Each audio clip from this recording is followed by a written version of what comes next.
Colin, Hi. look at this. Don't we look fancy? I know we're doing it professionally. That's beautiful. Yeah. I mean, it's about time. It's been a I mean, while. this has all been like Twitter DMs and all sorts of DMs for far too Far too long. long. Now it's time to bring it to the runway. Um, but I mean, this is still. I mean, we're doing a rehearsal for the new show, which we're going to be talking about. But this is still Yes. the original show. This is still Buffy. We're not yet at Angel. And Oh so, God. Okay. right, hey, Angel ended up being better.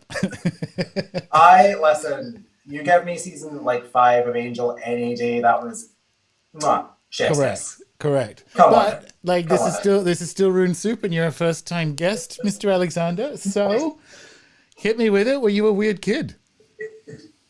So obviously we all know this question. We all see it coming a mile off. And I can see you fully asking this question to people in alleyways on the side of London pubs back in the day. You know, like when you lived in London, obviously. This is the warm up question. Um, and I will say it depends who you ask. I didn't. I really, I mean, I thought I was on the up and up. I truly, truly thought I was doing, God's work. I thought I was passing. I thought I was nailing it. But there's other narratives, and that's what's to be said of that. I was like I was quite an alone child. So, despite having two siblings, but we are not discussing them at this moment in time. So that's Not so early. fine. Not so early in the adventure. We don't deal with that kind of noise. That's fine. Gotcha. But yeah, like I was always like an alone child, so I was always kind of off and at the bottom of the garden doing like I think I've heard as well people like you do you're picking up petals, you're putting them in bottles, you're hoping for the best. This is what you do as a child, right? So yes and no is the answer. I think certainly couldn't be trusted. That's well again could not be trusted. Like I was in a supermarket and I was adventuring off in the aisles, hoping to find something a bit more interesting. I was in the I was in the parking lot. I was already making my way like downtown. I could not be doing it. Like, do you know what I mean? Yeah. So, like the Like good kind of not to be trusted, as in by institutions and parents, or the bad kind of not to be trusted, like you stealing your friends' boyfriends. no, definitely the first kind. Like, I mean, no shade to anyone that's doing the second kind, because that's what you do, whatever. But definitely, like, I knew exactly who I was from a young age. From as early as I could remember, I was doing what I wanted to. Basically, it was pretty good. There is a running joke from the earlier years. I have there is no memory. There's like five good memories I have, or just any competent memories of being a child under the age of like 10.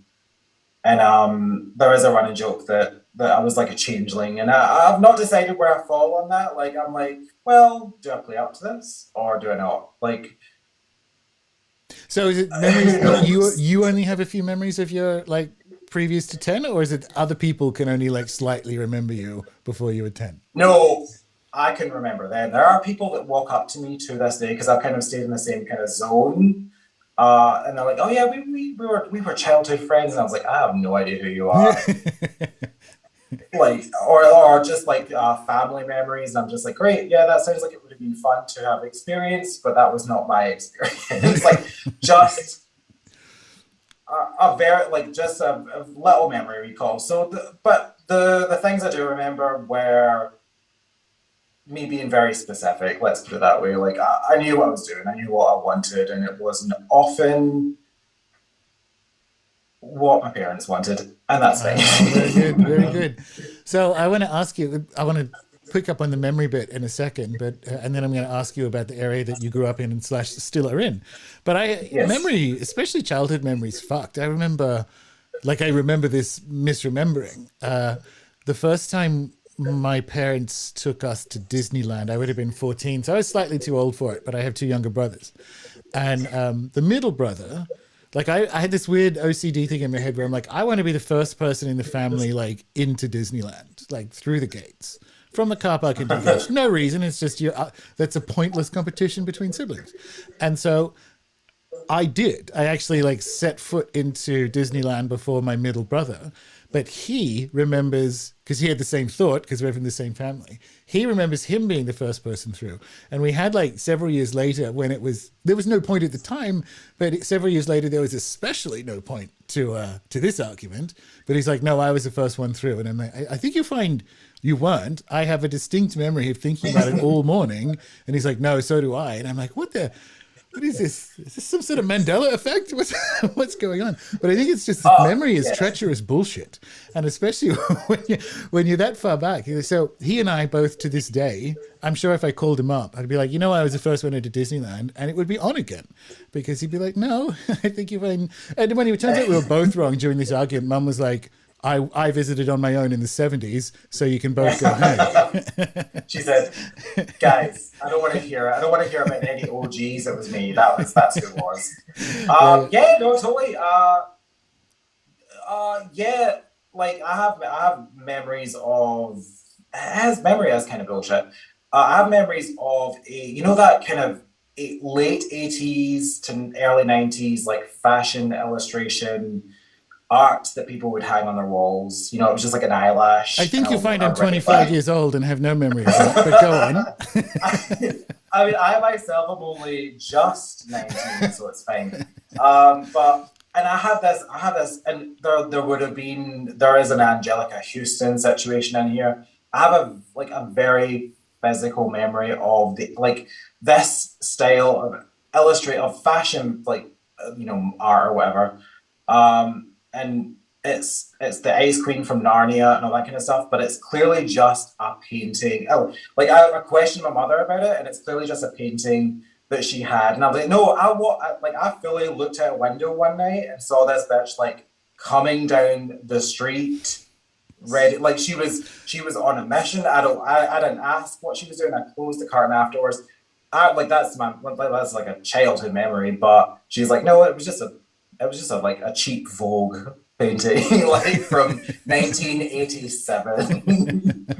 So yeah, you do memory is it's interesting, and then it's really not interesting. Yeah, but it's also bullshit. So I mean, given where you kind of went from an academic and creative perspective, it's interesting that one of your early memories is visual and design based, which we'll get to, I think. Yeah. But talk about, because you're back in the area, and especially over the last 12 months. We've been DMing about making the best of our geographic opportunities, right? And yours has been a really an interesting kind of folding back on it. But tell us what it was like growing up in the area, and do you still have the same thoughts about where you are now? Because I mean, 2020 notwithstanding, you are still there. So tell us where you're from and what it's like for a weird kid. The great loop of living where you have lived and continue to live. Yeah, sure. During a pandemic where you can live or you have no choice to be anywhere else. Yeah. Very interesting, but also,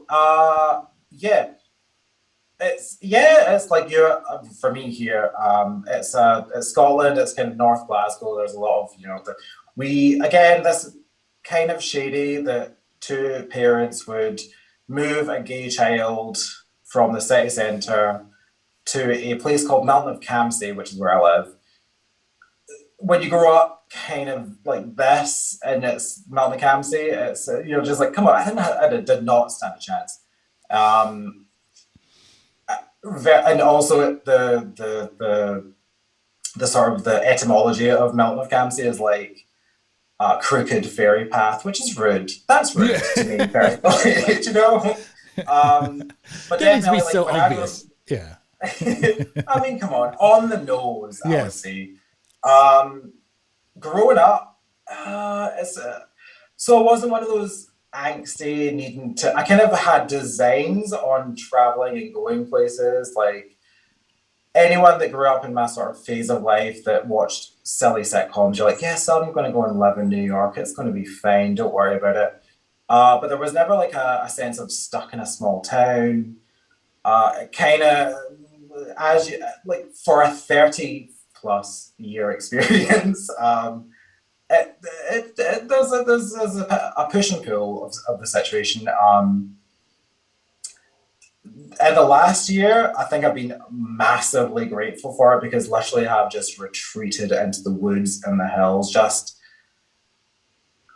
had I been anywhere else with the pandemic and lockdowns and all this, that, and the next thing, I can't imagine how other people have dealt with it because I've just literally become the 13-year-old that I was, just spent like 50+% of my time literally retreading old ground, and it's been great. It has kind of been like a saving grace for me, definitely.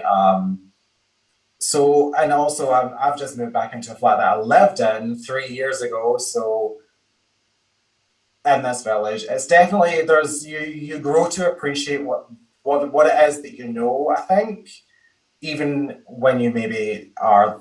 I had plans to do other things last year. That's one of the things we bonded over that sadness, right? We were going to meet in person because you were going to be off on your Miss Edith journeys, like through Asia. Yes, I was doing like a fun grand tour of, the Far East and the Near West and all this and that, the next thing.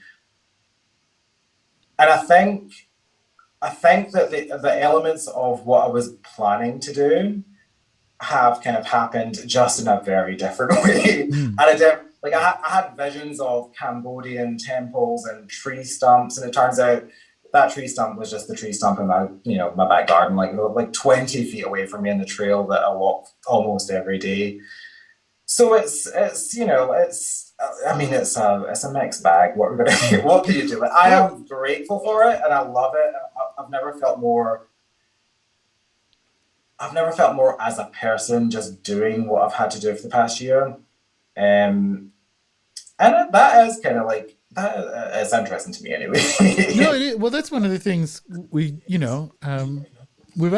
get to how we know each other, but that's one of the things that I really resonated with talking to you specifically about over the last year was we both had to do a repositioning based on, because Australians still can't leave the fucking country. So we both had to do a repositioning, and it was sort of the same. It's like you'd message, and we kind of make jokes about the excellent film The Witch. It's like, okay, well, if I'm stuck here, I'm going to be that goth kid that's fucking wandering through the mists of these intractable woods and find the 2 or 3 co-conspirators nearby who will do that. And we lost a lot last year, but that's been a pretty good journey. I don't know how it's been for you. It has. At the beginning, it was like we were being like a sensible bunch of people. I will not name how many or how few there were, but we were like, right, like, okay, we're not going to like sit and like lick each other's faces and stuff. Cool, whatever. But at the beginning, it was kind of exciting. Like you would hear a helicopter go by. We were on a flight path, right? You would hear a helicopter or a plane, and you're like, that's it, they're coming for us. We need to go to ground right now. And there's been elements of excitement and normality, and it's like, it was my home before, and now I just feel like, it's just like, it is just a place for me. Like, it's a place of power, it's a place of all this, that, and the next thing. It's bonkers, like, I'd honestly, I guess I would have found, I would have been like, it's not like, I would have been one of those people, I think, that went and did, went to Thailand and went all this, and then would have said, I'm not going to post about it and be like, I'm finding myself, I'm doing my new journey. But I would have been that bitch. You can't not be that bitch when you're going and seeing the world, you know what I mean? Yeah. So I'm glad I kind of got to do it gracefully, privately. Do you know what I mean? Yeah, I know exactly what you mean. Yeah. The month I would have spent in Cusco finishing the book, I would have been insufferable. I'm so glad. And it's funny, you get to the end of not just that personal journey, you get to the end of that personal journey and go, I'm so glad, and I'm glad for the world that I didn't get to be that bitch. And also, you get to the end of it and go, I never want to be it. Social media is trash. So it's been a really good That's it. overall That's it. growing experience. You think so I had a year of planning to go like traveling and try to get to as many places as possible. And like as much that like was like, well, I'm not going to be like one of those idiots. Also, I was like, wouldn't it be great to get like a photo or do this, that, the next thing? And then it's so you're not really experiencing it. So I don't know, like maybe in 100 years' time when I do it again, I don't know. I'll hopefully have learned from this experience of the past year that you can just do it semi-privately, and that's fine. Yeah, fingers crossed. But okay, let's get back to kind of like childhood and what came first. Because obviously we're embarking on a Lenormand project, and you are the artist in Yes. said project.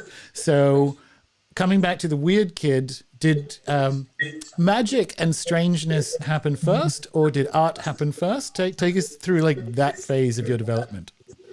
Art would I would say art probably happened first, but they're kind of the same thing, so that's fine. Don't worry about it. Uh, Definitely, like it was, and again, this was the time to be alive in comics in the 90s. So like, yeah, I was just moving away from drawing little diagrams of stars and things and starting to like walk into like I was able to walk into a shop and say I want that magazine, and that magazine happened to be like an X-Men comic, like a Jim Lee number, and you just or a Generation S like Chris Bachalo and stuff. You just look at this and you're like, oh, there's like a tiny little world inside here, like that's fascinating. So your little tiny brain just processes it. I think if you want to make stuff, if you want to like do stuff, your tiny little brain just like processes it and thinks, well, I can do that. That's fine. That's cool. That's very satisfying. And that becomes for me as someone that does. So that we're talking like from I would say 8 years old. The process of just drawing for school purposes or whatever. Uh, Very much that is a magical experience. I think it's a magical process because you're just like, no, not this world. We're doing the other world. We're doing this now. Like for like 20 minutes a day, for an hour a day, for 3 hours a day. It was I would say that the definitely the idea of drawing and all that kind of stuff came first. But you quickly get to know what you're doing. You're like, oh, this is some good shit. Like this is not what other people are getting from this experience, maybe, and that would be it. No, cool. And, So and let's. I then want to. I want to like jump other in there people. because let's address the bold elephant in the room. So Oh, if we're talking comics in Glasgow in the '90s, there is another Scott that comes to mind. Um, Not quite your neighbor because Ellie Diamond, you're Ellie Diamond. obviously. That's she's from Dundee, but we'll allow it.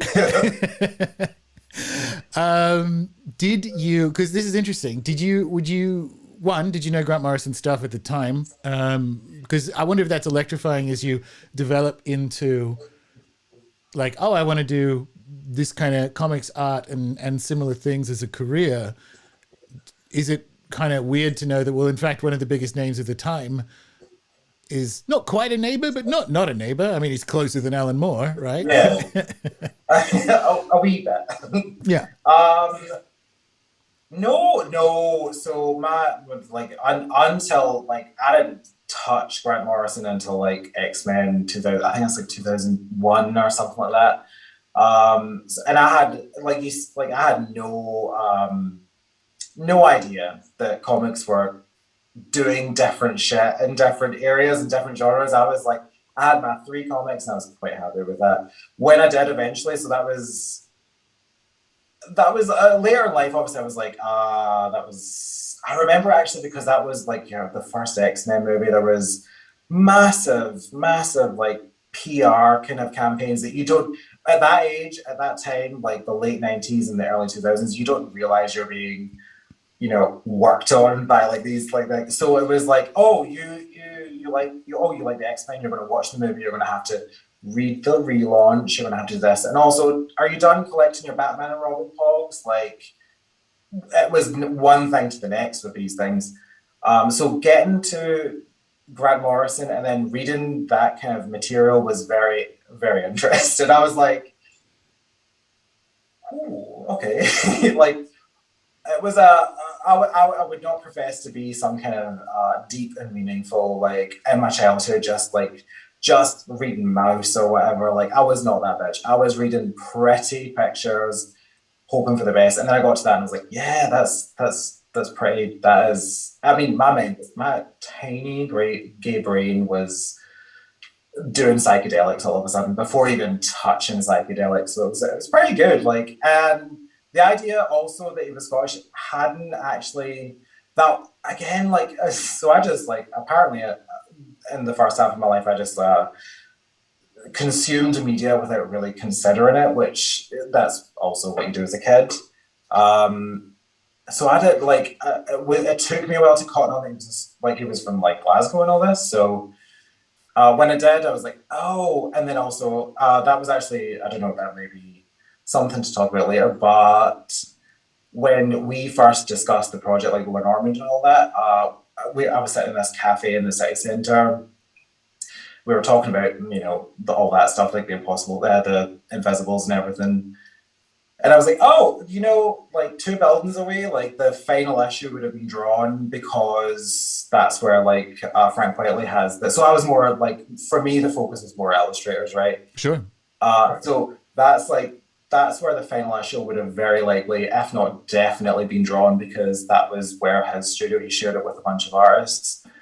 And that's what, you think about that kind of stuff, and you're like, and every time for 20 years you walk through these places and I'm like, there's bitches up there drawing comics and they're really fucking good at it. Like, it's definitely something that weighs on you in a very good way, I think. Cool. Well, I got to Morrison late as well. The 90s are weird. When I first moved into having a proper job in media, and I was talking to senior people in newspapers who are obviously much older and had been through, like, the 80s and 90s and hitting the internet phase of the early noughties. One of them said something which has stuck with me, which is, and you can't use the R word anymore, but he said exact words were, you would have to be mentally retarded to not make money in magazines in the 90s. Like, it was impossible not to. And when you think about, you were talking about like consuming media in an unthinking way. That's what you did in the 90s. There were indie zines, there were comics. Yeah. That's what you did. Yeah. Even, like, being, like, unaware of things, like, you clock things like 100 different covers for something. You're like, oh, there's a grift going on here. Like, come on, like, you knew something was up, and that was just before. Like, I left reading comics and being kind of interested in them just kind of as that all collapsed, because I think everyone was just exhausted with it. We were like, fuck this shit. We don't like you just, so for, again, so I did, I think Frank Whiteley, Grant Morrison and the New X-Men that was my, like, thing back into comics, like, because it was just trash for, like, 3 years, like, from 97 to kind of, like, it was just, you were just like, this is ridiculous. I think also as you grow up, you realize maybe the storytelling is geared in a different, like, you start, I guess that was just a case of me maturing as a reader. I don't know. Yeah, I mean, you age out of what they thought the target demographic is, and I think that's one of the reasons comics and comic movies and the world of comics is just so terrible now, and consequently, it's not making any money except for movies. So, well, that's it. Like, there's pockets of it, but you really have to just, from what I've seen and from what I can tell of how people talk about it, as you really have to zigzag in there. It's just like, you have to market yourself just to pass so many silly things. And you're just like, so we're not storytelling anymore. Is that we're marketing? Everyone's their own marketing exec now, and it's exhausting. 2 years, like, the reason I decided to go traveling, because also I was that age, and that's what you do. You go eat, pray, love, and all that shit. But the year before, I was like, oh, I'm gonna make a really concerted effort and get into this and do like cover art and do da da da da da. And then the more I just was like getting into it on Twitter, I was just like, this is, I mean, the people, everyone in every side of every argument hates working for, like, they hate working in comics. They hate doing it. They hate what they have. And no one is just saying this is bullshit. Like, no one is saying I don't enjoy the process of getting my story into another mind. Do you know? And it's like, well, so for me, there was like a 2-year process of, things basically collapse and yeah. And it is like that's across all media, right? So yeah, people have to play this horrible game that they don't enjoy to get access to positions that are effectively fictional. So magazines or comics issues that 2 decades ago would sell 100,000 a week now sell 10,000 a week, and that's fake because they're bulked up with like convention numbers. So that's like everyone who shows up, the 5,000 people who show up to a convention get a free issue. So that's 5,000 issues that are sold worldwide when it used to be 100,000. So it's like there's no jobs left, and everyone's hating each other to get to this thing that doesn't even exist anymore. And that's TV. That's like, obviously I'm a huge fan of Tim Dillon, and he talks about that on the Patreon all the time, which is one of the reasons he left LA was not just because Newsom has ruined the state. It's that why I'm not trying to get anything that LA has to offer. I don't want a sitcom. Like, I have my own audience. I have my own stand-ups. I've done that. So why would I work for someone else to reach fewer people than I could do myself? And I think this is a reckoning that's coming for everything. And it's certainly, I don't know, I'll ask you this. What do you think that looks like for comics? Do you think it looks like projects like this? Yeah, I would say like so when you first approached me, like it kind of evolved and developed and all that kind of stuff. But I remember reading something you wrote, and you were like, we need to go back to analog, and this is the forward motive. It's the forward motivation for what you need to do it to create, I think. And that doesn't mean, you're just handing out like, issues to people. Although that would be a fun idea, just to throw comics at people on the street. But I think just repositioning how like if you're a storyteller of anything, and for me that's a very, very broad category. How do you want your story to be perceived, and how do you want to go about once you've done it, how do you want to go about telling it? Do you know what I mean? Yeah. And is this worth it? Did you do this? Everyone does anything creative, and it is a bit of it's a struggle bus. Like, no one expects it to be easy. No one expects to make money off of it. But do you want to enjoy it, or do you want to hate it by the time you're finished with it? Like, do you know what I mean? Oh, I know exactly what you mean. There's been a couple of options in the media career where I could have gone editorial, and I stayed commercial the whole time. And it's because half my friends were journalists at magazines or whatever, and they all had half-finished novels or novels that they would work on the weekend, or they take annual leave and go and do it. And they would be so ground down by having to do the day-to-day of journalism. And also there's only so many, it's like, I'm sure it's like any creative thing. There's actually only so many words that can come out of you in a day. And so if you're doing that for a job, if you're covering sports in Auckland and you hate sport, and then you're supposed to get home fresh and work on your, like, pot boiler. Great Auckland novel. It doesn't work. So I was jealous of them, because when you have commercial jobs, they're a different kind of fun. Once you get the credit card and you can take the ad agency twinks out for lunch and cocaine, it's great. But before you get to that, it's terrible. It's like phone sales and all the rest of that kind of shit, right? Yeah. But I could come home a bit drained, certainly, but the tank was fuller that allowed me to do things like blog and what have you. So I think this moment is an invitation, doesn't matter what it is you do. This moment is an invitation to really look at it and go, is this worth it? Is this actually what you thought it was going to be? Are there other ways, as we're in, the final years of recognizable Western civilization. Is this how you want to go down? Yeah. So when you look back at the 2 years of so I'm thinking of comic creators and the mundane struggle on things like Twitter that you have to do and Instagram, all this kind of stuff. Is that really how you want to have spent the time that you could just be just doing the fucking story and just get it to 100 people? Like, Yep. just get it to 100 people and you'll be cool. You'll be fine. Like, engage the people that you walk out in the street. Try, like, instead of, just throwing vitriol at strangers and hoping for the best and hoping that it's Yeah, the kind of exactly. Is that this they agree with. yeah. Is this still working for you? Are you happy with the direction your career and industry is going? Are you spending your day doing Is this this? thing on? Like, Yeah. it's rotten, rotten. I think from being very idealistic, I was never an idiot with it. I was never like, I'm going to be a superstar. Like, never. I was like this from the minute I started. I've studied things at college in illustration and design and things. Uh, it was always going to be, there's always an element of labor because of course it's work, a story is a job, so that's fine.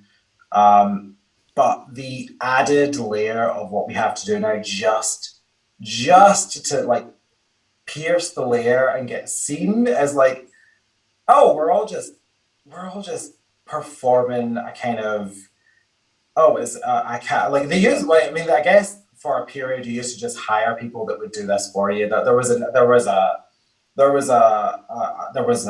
data, like, well, you do data strategy, right? Yeah. There were teams of people that this was their job and that were passionate, they knew what they were doing. And now you just have to do that on top of everything else. And if you don't have that blue tick on Twitter, then God fucking help me. The actual creation of a comic is marketing material for your actual full-time job, which is more than full-time, which is managing your brand online for reasons that are not clear. Like, because they actually don't, and this is another thing I can speak to, there is zero correlation. This might sound weird, but you can't, if you're in the 50,000 follower-ish area, you can just stop tweeting and your products will sell the same, because it's actually, all these social platforms pretend for their benefit that they're helping you reach customers, but it's not actually the case. It's just that people tell people in their lives if they like something, if they like a book or a comic, and those other ones will go out and get it. They may happen to be on Twitter or Instagram, but it's actually it's an interference field rather than a way of finding people. Like it's a great illusion to sort of wake up from, and I don't think they will, but I hope more people do. No, I think we've got a bit more of a downturn to go before people realise that it's kind of a scam, kind of. Listen, it is universal. Like, it's drag race, it's drag. Everything's becoming. You have to be your, like, branding is fun because that's like old magic, right? That's like cool stuff. But everyone has to be a brand. Everyone, like, some second contestant on Drag Race has to be a brand or they're a loser. Like, it's dehumanizing. Oh, absolutely. Yeah. And you're also just like, oh, these people don't have any talent because they don't have the 50,000 followers, they don't have the blue tick, they don't have the exact specific kind of editing that you need to be like considered like funny. There is a mechanism that's just at play for everything, and it is quite menacing, I think, in a way. And that's why I was in the woods for the past year. Just pandemic said, I was like, you know what, fuck this shit. Yeah. No, I absolutely get it. And it kind of brings me back to the Bayo Komalafe thing, which was my inspiration for this project, which is the small moves against daunting challenges. It's actually the polished monoliths, because they are identical to fakeness now. It's, Facebook deplatforms doctors who are giving congressional testimony to the US Congress. Like, these managed edifices are so anti-human that you're on them and you're like, why do I have a metallic taste in my mouth? Why does my whole world feel like I'm smelling the back of a computer?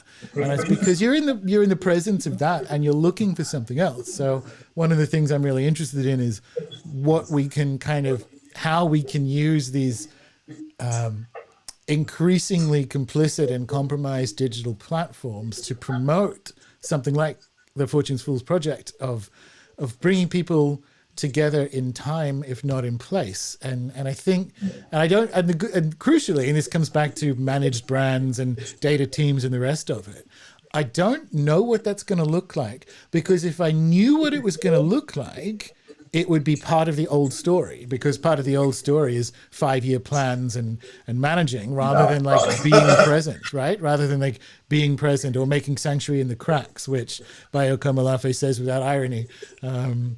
And yeah, so that's something I'm kind of excited about, is is that play of creativity and distributed humans and how we can be together in time, if not in place. Or a better way of saying that is bringing place into the same sort of time-based context, because from an animist perspective, you're never not made up of the place you were in.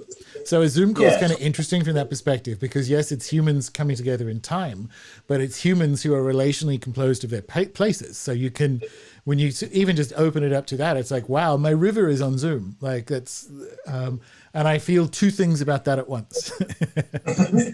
Yeah, she's that river is getting out there. She's doing what she can. She's got a hashtag. Follow her on Insta. I've seen this, but like obviously, yeah, totally. Like you have like that is you have to be two-minded about these things, because we're not done with them just yet. Sadly, no. Like and authenticity has not yet quite forced its way back into people's minds.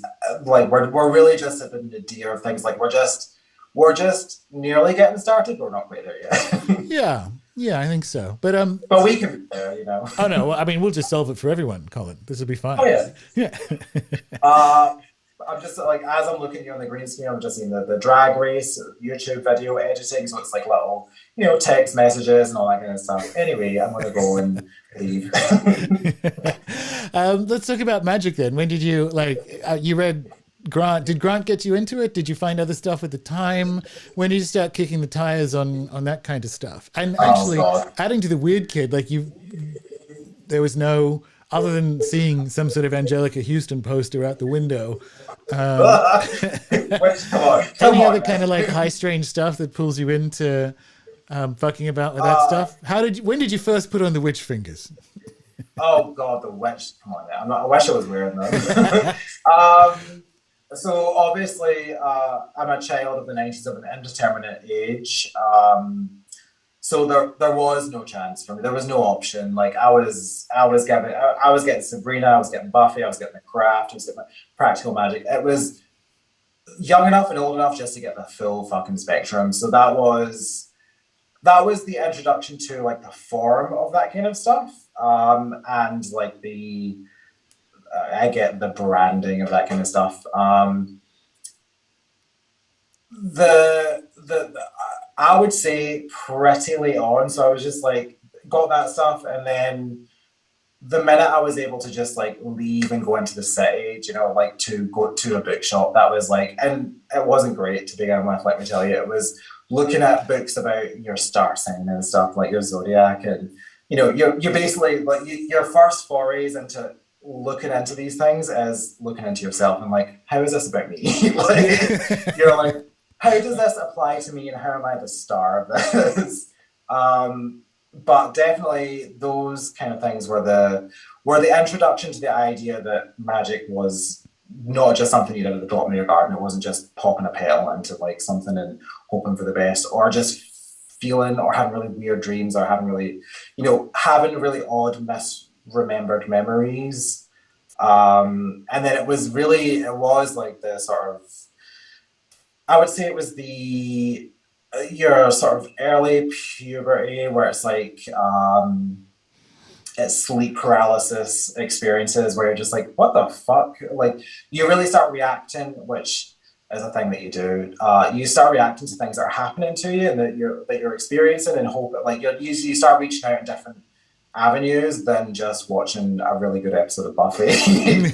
um, so I think I would say it was later on than like a childhood experience for me. It was definitely and also watching how people reacted to you. So as like a gay kid and all this crap, right? You're already different just by cutting about and doing what you're doing. Yeah. So it was just interesting to look at all these parallels of things that are happening in your own experiences, and then looking at people sort of looking at you different and treating you different. And then just kind of it all coalesces kind of in that like that stage of, I'm going to say, like, let's call it 13, right? Sleep paralysis, demons, all that shit, like weird shit happening to you. It's a horrible time. It's at the best of times a horrible time for any human being. And I was just like, all right, okay, so what is this? What can I do? And that was the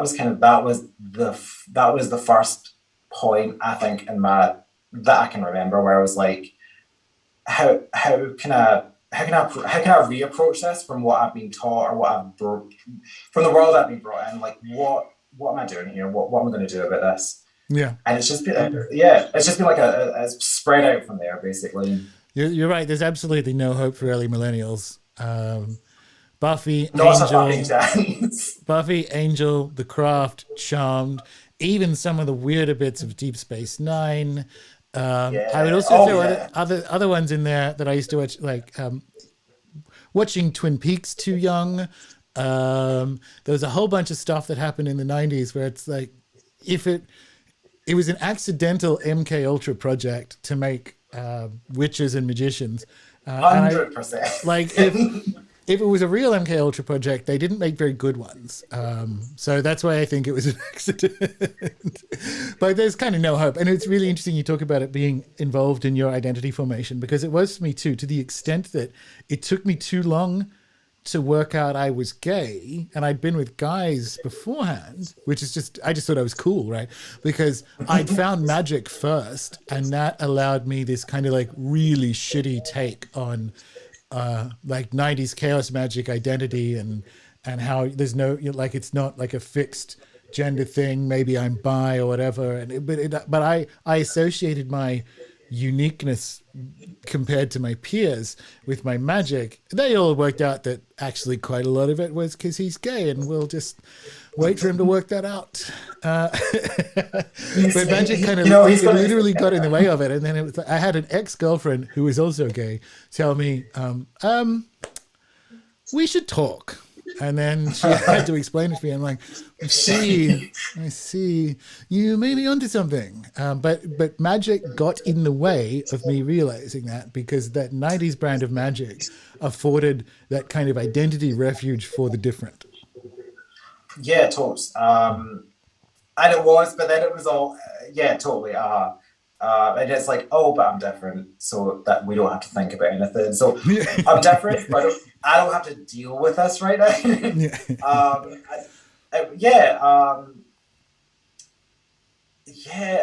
And then obviously that collapses 5 years later. So that's also part of that experience. I think that decade is just like it's a real up and down. Like, you're like, oh yeah, this is it. This is what this is, and then you're like, oh, this isn't what this is. Like, you're just going back and forth with it. Like, like the fabric feels nice, but the garment does not fit. It's just not. Yeah, I get it. Appropriate.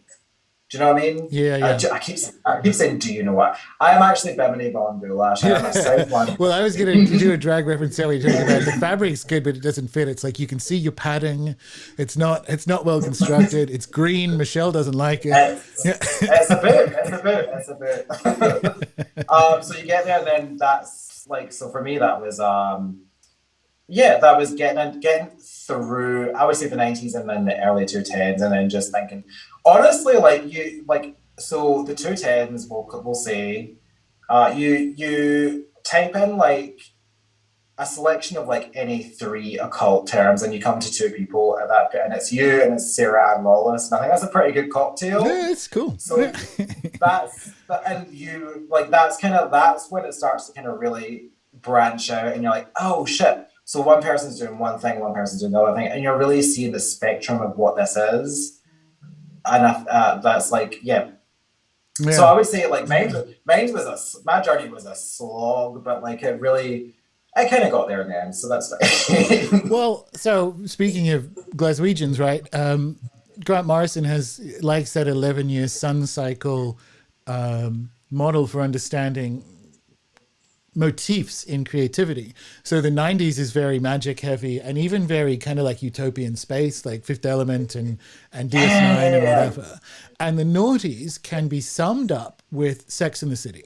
So it's actually but it's hyper-capitalist magic evidence. Like the kind of magic phase ends with the release of the Lord of the Rings films. And then we have a decade of Reaganosy, basically. Like it's hyper-capitalist and it's very materialist. And you hit to about 2010, 2012. And I've actually written about this because obviously I'm going to attribute this to Nicki Minaj, but things like Starships, when that comes out, it's like, okay, we're back on psychedelics and back on the magic thing. This is the next 11-year sun cycle, which interestingly, with that model in mind, we are coming to the end of it in the next couple of years. And it does feel like that, right? Like there is so much, the different worlds inside what we'd call magic, and you could argue the toss whether they belong there or not, like astrology and tarot and so on, are having their own cytokine storm collapses because it's just time. It's what happens. But it's sort of interesting, like the noughties, everyone took some time off because that's when I was in New Zealand and my career was getting going, and I always still identified as a magician. But once, I was making good money, I'd met James. I'm like, what do I need to be toddling off out into the woods in the middle of the night for at the moment? And it was kind of nothing. So there was time off there as well. But yeah, once arriving back in the UK, I don't know if I've ever told anyone this, because like Rune Soup started a few months after I spent the 3 months in London after Lehman Brothers collapsed, not getting a job and running through all the money. And then I accidentally found a job, which I wasn't looking for, with the BBC. And when I say I wasn't looking for it, it's because I was looking for a call center job on Gumtree in Bristol. And then it turned out that's where the BBC was advertising for Bristol. So we moved out there. And I had lost all my money and I was massively depressed and discombobulated. But I'm like, this is Bristol. This is kind of like ground zero for a lot of, not necessarily ground zero, but it's like a holy site for chaos magic, because this is where Pete Carroll's from. And there's a whole bunch of West Country stuff going on there. And little did I know that the apartment that I'd moved into, the alley at the back of it, literally is how you get to, I don't know if he still has the business, but that's where Pete's business was. So Rune Soup started, I shit you not, 50 meters that night from where Pete Carroll actually works. And that was the sort of beginning of my rediscovery of it too, because magic and depression don't go well together. And I was too depressed and I desperately needed it, trying to do magic in London to fucking get a fucking job, right? Yeah. And when you're depressed, you're not, it's very challenging to be aware of your relationality with different beings and so on. So apparently it was working according to the cards, which also I felt nothing as I was reading them, like it's literally checking the book. But yeah, it all kind of, it's a switch, a solar switch or something. It hit 2008, 2009, and it all came back. But I did not take a few years off, but there was something about the early noughties that just didn't scream magic in the way the 90s did. It was all the low-rise genes, I would suggest. There was a lot. How can I blame? Going on and magic was really the last thing to be done. How can I blame Anastasia? I'm out of love. Please do not take her name in vain. Wait, that was 90s. It's gonna be. No, she bridged that. She did, but I'm sure I'm Out of Love must have been 90s. Anyway, I feel like there's going to be a lot of this when we actually get to the show, like dumb gay references. And now that I have this new setup that I don't quite know how to use, we'll be able to jump on the internet because everyone will love that. Everyone will love us finding out exactly when I'm Out of Love by Anastasia was released. I think that's a great way to involve people in the creation of a card set. Listen, it's going to be great for her career. That's what I'll say. It's going to work out for Anastasia. Yeah, like, well, that you like you're saying, Runes as out the back, like, an alleyway's distance from like this like chaos magic dude, and here we are doing this, this embarking on a Lenormand project, and as you came to me, and I was like, at first I was like, well, what could this possibly be that he is after? What are we looking at here? And I was like, oh, maybe a little illustration or something. And then it was this, and then I think I was like, never heard it in my life. I think you covered it in your tarot course, and I was like, oh, interesting character, cool. And as I got into it, I was looking at the history of, Madame Lenormand, the character, the woman, the historical figure, and I'm like seeing little blips of, when you look at something and you're really, again, how do I make this about me? Like, that's, so in her later life, and the last like 4 or 5 years of her life, she was embroiled in this like legal case where, I mean, this woman was again, chef's kiss. Like, she was a con artist who had delivered on the goods. Do you know what I mean? Like, she could fortune tell, but she was a con artist. Yeah. It's like Michelle Visage's relationship to singing. Like, she can do it. Yeah. but it's really more about everything else. Just to, let RuPaul do it. So this court case, like, because of where I live in Scotland, I was seeing like Stirling, and this was an Earl of Stirling that she was trying to connive this random dude that was like everyone in Scotland and everyone in the diaspora of where people got sent and all that kind of stuff. Everyone has some throne that they have some kind of thought that they think they should be sitting on.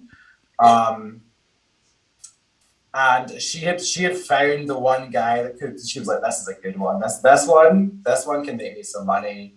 And this guy, Alexander Humphreys Alexander, tried to basically become the Earl of Stirling, which in their lifetime, in their period, and like by 1839, by the time this case was like coming to a close, the title had been dormant for about 100 years, and this dude, the title of Earl of Stirling, that's like where I live. Like, that's it went on to become baronets and all this kind of like, everything changes and everything becomes something else. But the region you're in was under the, like, when the Earl of Stirling was an active title, you were in its imprint. Yes. Yeah. I could throw this iPad right now to the house that the house in the estate that would have been there. It's been their estate for 500 years, So there was like this direct connection. I was like, oh, like, as I'm literally like lighting fires in the woods around this like fucking mansion, and it's a gorgeous building. There is this connection is kind of bubbling up, and I'm like seeing more of it. I'm like, oh yeah, okay, that's cool. Again, so you're like within proximity of, and I'm going to suggest now, early call, I think Madame Lenormand might be a hero of mine. Oh yeah, totally. I think she's like a real customer. So I think that's maybe just like that's a signal for the next creative 10 years of whatever we're in. Do you know what I mean? Where that's what's happening. Yeah, I think so. I think she's a marvelous way into how I understand fortune telling and why, right? And why fortune telling, which I wrote about in the announcement post for this, fortune telling is the right mode for this moment, because divination is this grandiose Freemasonic male idea that he's so intelligent. And it's not like divination actually doesn't mean that. It means like learning things from the divine or study of the divine, right? But when we're talking about in the world of magic, divination is typically a florid description of something that has historically been and is cross-culturally much more down and dirty and much more liminal, and always has an element of scam, like in the iconic sense of it. And Lenormand has that, and to the point that her reputation so unevenly preceded her that the cards we're going to be creating, so the Lenormand deck, and we'll talk about this in the first episode in a way, we'll recapitulate some. She had nothing to do with, as far as anyone can tell, but it was enough. I just, there's something delightfully, not necessarily scammy about this, because she did appear to have some talent, and she was using playing cards and probably her own version of the Atea. So she was in the mix and was quite good at fortune telling, but she was arguably better at the theatrics, right? And yes, the storytelling. Yeah. And that is perfect. Gorgeous. Yeah. Like just from like reading like first-hand accounts from people that went to see it, like the description is just, it's just everything you would imagine a fortune teller to be. But also they're like, oh yeah, and also she nailed every detail of it. Like it's just stunning. Yeah. Like it's everything you imagine, but she's also goals. Like she's, you know, she would have bats in like nailed to the walls in the parlor, and you go, this is some Halloween chic shit. And 19th century Paris, like having outside of your waiting room, and you kind of move into her room and she's doing phrenology on your head, probably for nothing, maybe checking your earrings, you know. Witch finger realness, that's what she was given. No, exactly. I think yeah, definitely. Like, I mean, that there hasn't been some crap movie about her already. Do you know, like, just the story of it, like, it's insane, just gorge. Yeah, that's why she and the cards and everything are at this moment. It's been fun because I did mention her in the tarot course, but I've been talking about the Lenormand, which has been my go-to for the last couple of years, more or less. I've been talking about it a lot, and it's been fun to see the uptick amongst members and other people in the imprint of the show and whatever, going like, oh, this is quite good. So I'm hoping that we can. And hear me when I say it this way, hoping we can restore Madame Lenormand's reputation to where I believe it to be, which is, just as we discussed, like an iconic an iconic grand final queen at the very least. Absolutely. We are talking all stars here. Like, come on.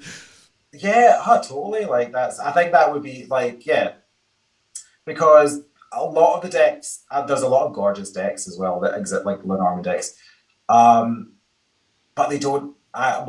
They don't place that story, I think, importantly enough. Like, agreed. Just the whole. Do you know what I mean? Like, yeah, absolutely. Well, so that, I mean, when just in terms of the origin of the project, you literally just popped into my head when I was thinking, like, I'm called to do something.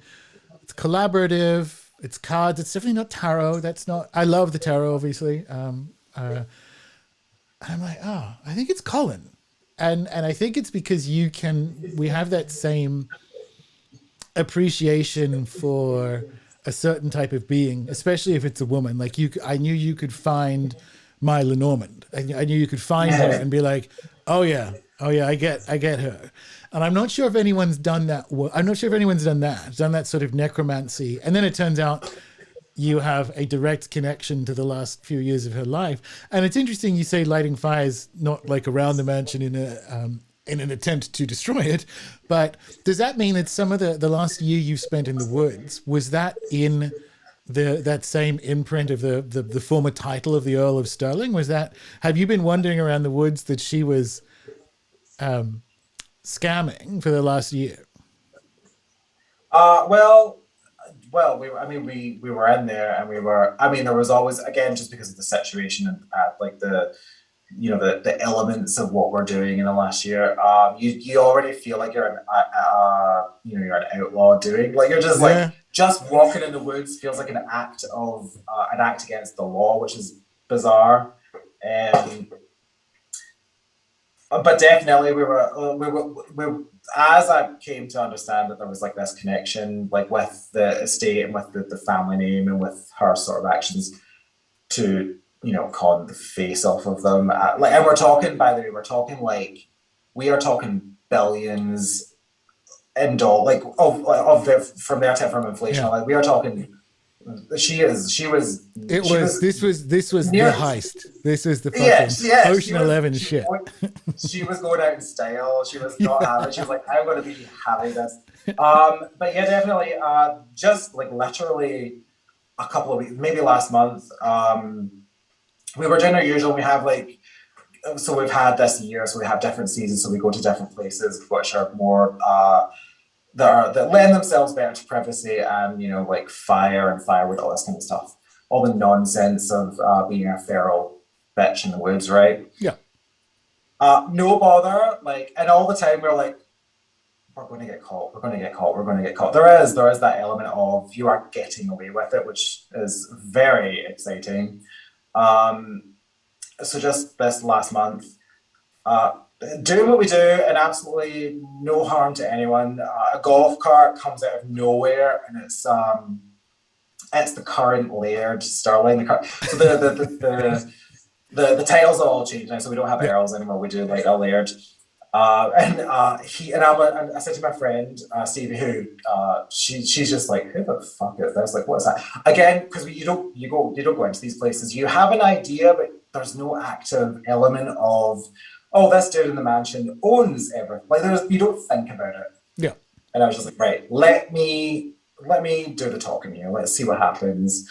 So this guy comes out, layered a total tit, right? Like he's gorgeous, like this full caricature of what you think that A would laird would be. be. Yeah. A laird would be. Hmm. And with it, so it clocked that we were teenagers, drinking and we were drinking, Rude. but we weren't like Yeah. we were. I know, right? It's like, how dare you? I'm You are only much too old for this, 19. sir. Yeah. Um, and as soon as I figured out who he was, again because there's no like these people aren't famous anymore. They're just there in the shadows doing what they do.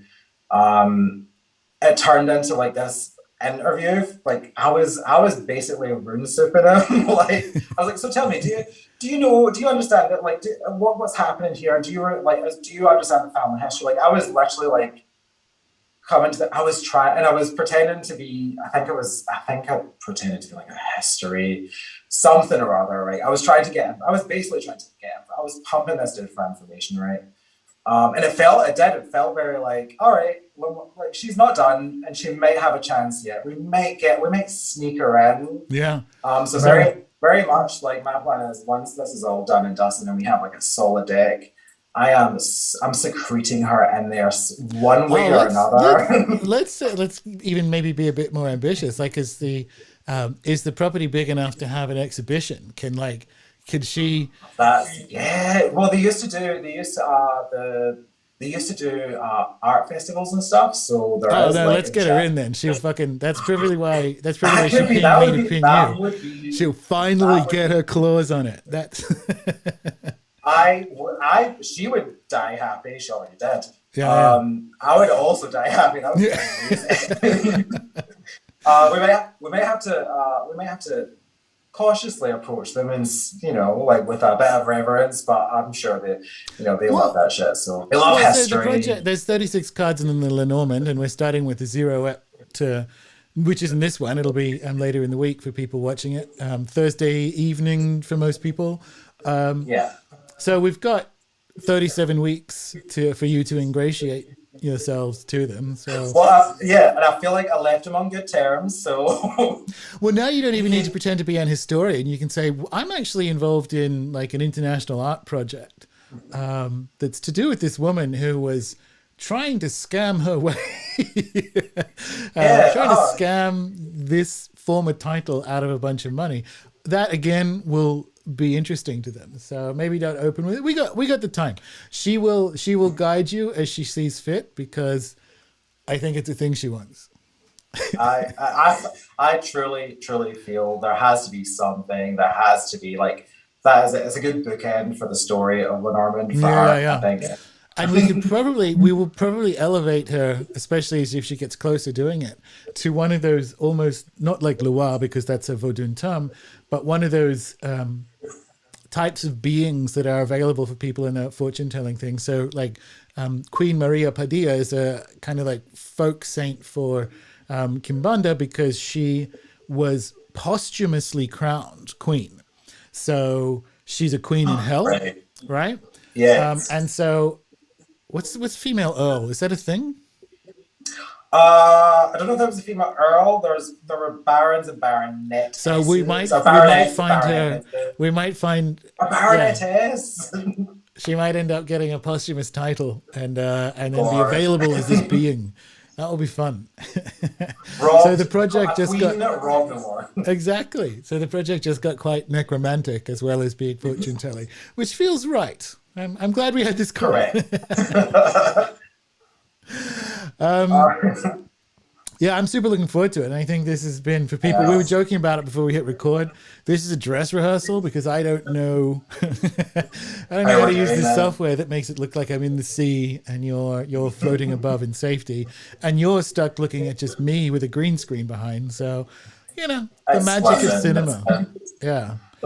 We've suffered through worse, so we'll be fine. Absolutely. Well, I mean, we're going to talk again at the end of the week, but as we come to the end of the episode, people that are just being introduced to you and want to follow up, I mean, obviously, fortunesfools.runesoup.com and indeed the YouTube channel that you are watching this on, those of you watching it, is where you find the show, and it's going to be weekly Thursday nights. Join, the chat will be, it's open to anyone. The chat will be on YouTube itself. So, jump in, and we're going to be going card by card and soliciting suggestions and advice. And also, crucially, I think, for people who work with the Lenormand cards already, feedback about their experiences with, if it happens to be like the Lily or the Anchor or what have you. And we'll, out of this kind of collaborative process, we're going to go card by card and end up with a Fortune's Fool's tarot deck that we will then install in the Earl of Stirling's Yes. former house. Now, what am I going to wear for that? That is the big question. What does one wear to a necromantic heist? Honestly, You will a ask reverse her. heist. Yeah. She'll find something for you. It's going to be bats. It's going to be witch fingers. That's cool. Exactly. Yeah, exactly. But anyway, let people know where they can find you and so on. I have a website. You can check out my work. I am colinalexanderdraws.com and on Instagram at colinalexanderdraws. And that's where I am. And also every Thursday here. So for the exactly. foreseeable. And a Patreon. Oh, well, yeah, we'll figure that out. There's going to be There will be a there's going Patreon. to be some, there is, and there's going to be a lot of process, so that's going to Oh, be totally. fun. But that's where, I mean, because people who want to, like, you can come through the Patreon or the website if they want to commission you or talk about that kind of stuff as well. So Totally. we're going to mention it there. Yeah, it's the account is made. Let's say it that way. That's the untucked situation. Yeah, because we'll save that. So you're gonna get. I got a lot of behind the scenes stuff, and I think that's gonna be really fun because that's something that I've never done before. Where it's like we're doing from the beginning to the end, and everyone's out here just putting their 2 cents in and enjoying it and being part of it. So yes, and the process stuff I think is crucial. Like, I'm really interested in that. I'm really interested in.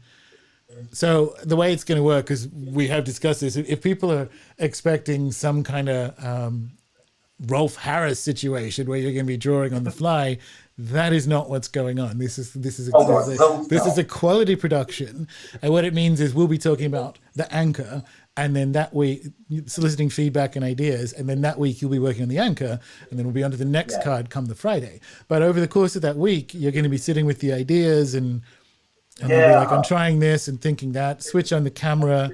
That's the untucked behind the scenes about what's going on. We have some fun possibilities about what you and I could do on the Patreon. Yeah, So- guys, it does involve alcohol, and that is absolutely beneficial to the process. Absolutely.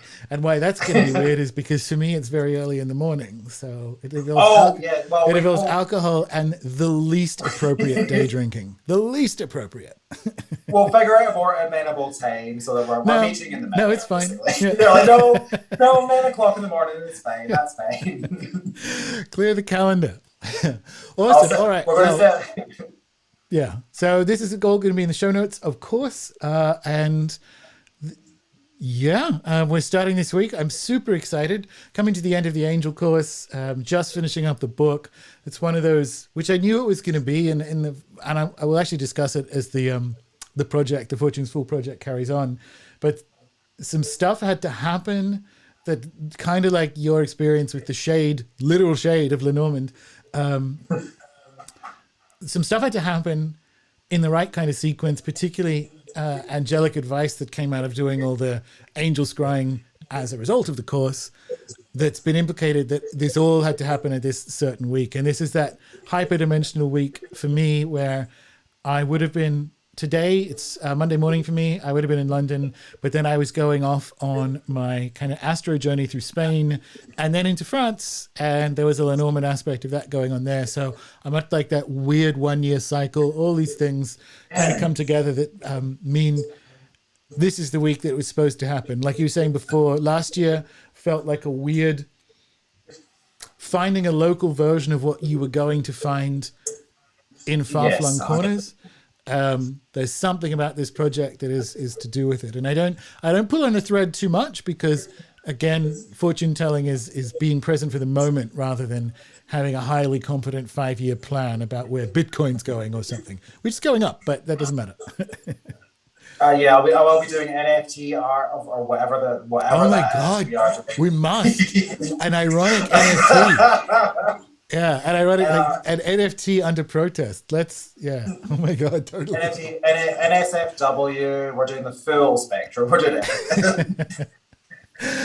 Awesome. Well, this is great. This has been great. And what I'm going to end on is I'm going to try and find what is going to be the intro video for each of our shows, which James has put together. But good sir, I shall see you in a few days. Thank you very much.